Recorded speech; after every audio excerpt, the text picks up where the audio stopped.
జనగామ జిల్లా పాలకుర్తి మండల కేంద్రంలోని సోమేశ్వర ఫర్టిలైజర్ షాప్ ను ఆకస్మిక తనిఖీ చేసి స్టాక్ రిజిస్టర్ ను విత్తన ప్యాకెట్లను పెస్టిసైడ్ మందులను పరిశీలించిన డీసీపీ రాజమహేంద్ర నాయక్. ఈ సందర్భంగా డీసీపీ రాజమహేంద్ర నాయక్ మాట్లాడుతూ విత్తనాలను అధిక ధరలకు అమ్మకూడదని, నకిలీ విత్తనాలను అమ్మితే కఠిన చర్యలు తప్పవని తెలిపారు.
ఈరోజు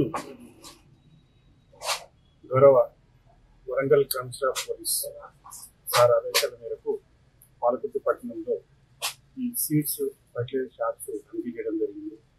అదేవిధంగా గౌరవ కలెక్టర్ గారి ఆదేశాల మేరకు అగ్రికల్చర్ ఆఫీసర్స్తో పాటు కలిసి మేము ఈ యొక్క జాయింట్ ఇన్స్పెక్షన్ చేయడం జరుగుతుంది. ముఖ్యంగా ఈ వానాకాలం పంటల విషయంలో ప్రజలందరూ అప్రమత్తంగా ఉండాలి. లూజ్ సీడ్స్ కానీ, అదేవిధంగా సర్టిఫైడ్ కానటువంటి సీడ్స్ కానీ కొనకూడదు. మోసపోతుంది రైతులకు అవేర్నెస్ కలిగించడంతో పాటు అన్ని కూడా షాపులలో ప్రాపర్గా సర్టిఫైడ్ సీడ్స్ మాత్రమే ప్రజలకు అందుబాటులో ఉండే విధంగా చెక్ చేయాలని చెప్పేసి ఈ యొక్క డాక్టర్ నిర్వహించడం జరిగింది.